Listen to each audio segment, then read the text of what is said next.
திரு பாரதி கிருஷ்ணன், மொழி அடிப்படையிலான உரிமையை நாம இந்தியாவை சேர்ந்த ஒரு மொழிக்கிட்டையும் நாம பறி கொடுத்துருக்கிறோம், வெளிநாட்டு மொழிக்கிட்டையும் நம்ம பறி கொடுத்துருக்கிறோம் அப்படிங்கிறது தான் திரு மணியரசனுடைய ஆதங்கமாக இருக்கு. இல்லை, வரலாறு என்பது மிக நீண்ட முழு கண்ணோட்டத்தில் பார்க்கப்பட வேண்டியது.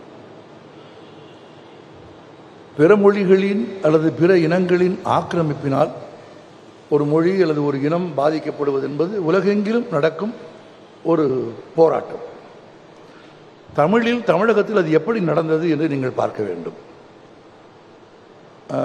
ஐயா குறிப்பிட்டது ஒரு 100-150 ஆண்டு கால வரலாற்றை. நான் கொஞ்சம் பின்னால் கடந்து போய் பார்க்கிறேன்.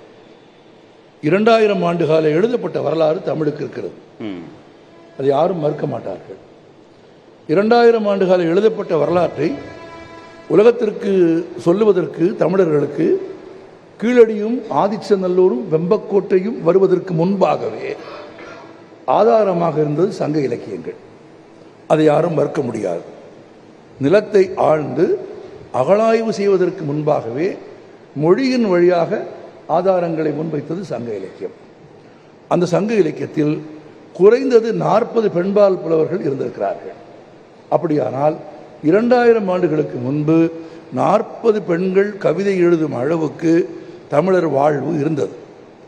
ஆனால் 100 ஆண்டுகளுக்கு முன்பு தமிழ்நாட்டில் ஒரு பெண் பள்ளிக்கூடம் கூட கிடையாது. பெண்களுக்கான கல்வியே கிடையாது. 40 பெண்கள் சங்க புலவர்களாக, அது 40 என்று சுருக்க முடியாது. ஏன்னா பல புலவர்களின் பெயர்கள் நமக்கு தெரியாது. அவர் எழுதிய பாடல் அடிகளை வைத்துக் கொண்டு அவர்களுக்கு பெயர் சூட்டியிருக்கிறோம்.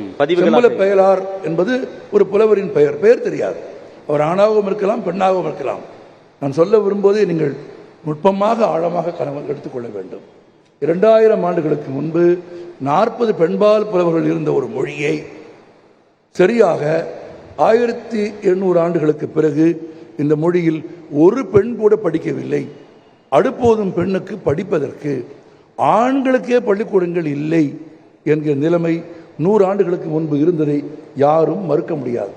அப்படியானால் உயர்ந்து ஓங்கி இருந்த ஒரு மொழி, அதன் கலாச்சாரம், அதன் கல்வி இடையில் அனைத்து விதமான அந்நியர்களாலும்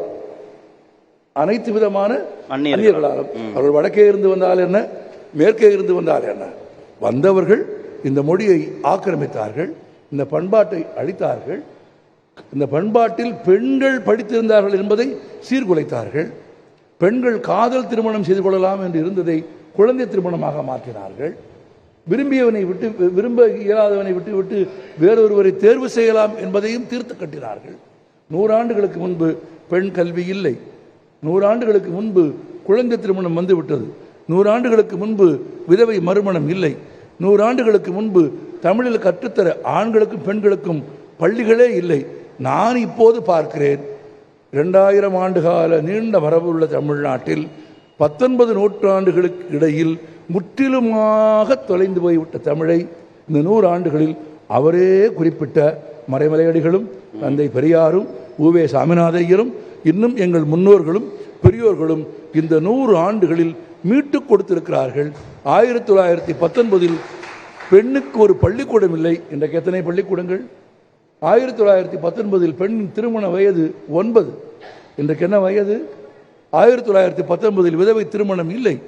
இது மொழி சார்ந்தது, பண்பாடு சார்ந்து அனைத்தையும் இழந்திருந்த, அனைத்தாலும் வீழ்த்தப்பட்டிருந்த ஒரு சமூகம் இந்த 100 ஆண்டுகளில் அதை மீட்டு எடுத்திருக்கிறது. ஓகே.